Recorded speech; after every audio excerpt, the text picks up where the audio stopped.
Hi, I'm Will Cabral, snowboard expert at Curated.com.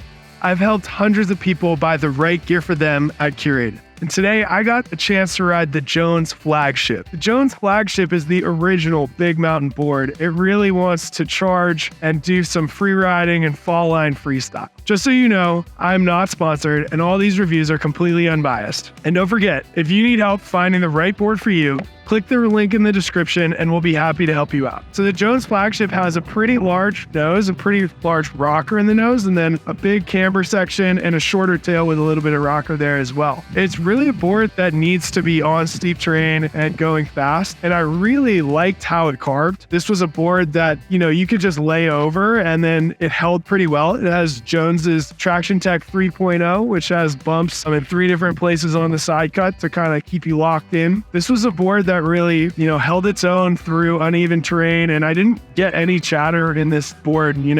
It's stiff enough and it wants to hold up in steep terrain and at higher speeds. And we got a chance to do a couple hike runs with this board in kind of terrain where you want to make sure you're on your game. And this thing had our back, avoided the rock hazards that we needed to maneuver through, was one of those kind of boards that handled doing jump turns and stopping on a dime when you needed to very well. I had fun riding it through some trees and some bumps, but you need to be an advanced rider to be able to, have fun in that condition.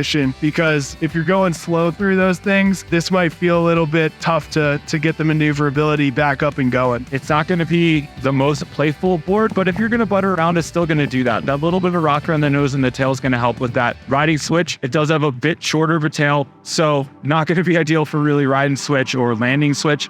But with that stiffness, it's super stable at speed, super stable landing, and I found it had a ton of pop. The terrain that the Flagship is going to shine on the brightest is that steep, technical, fast terrain. It's also going to do really well on those steep early morning groomer ripper runs. This is not going to be on the bunny hill. This is not going to be in a terrain park. So if you find yourself doing a lot of that, you're not going to have a good time on this board. If you're a lighter rider, you really focus more on, being really quick. You might want to consider like the Jones Aviator over the Flagship, but if you're a big, powerful rider, this is a great option for you. I'd recommend this board for advanced riders. I wouldn't necessarily recommend it for an intermediate. This is the Flagship for a reason. It really represents Jones's brand, which is really synonymous with free riding and steep technical terrain. So snowboards work differently for different types of riders. If you need help finding your next snowboard, reach out to either me or one of my fellow Curated experts and we'll make sure to hook you up. And if you like this video, click the subscribe button so you can see more awesome content from Curated.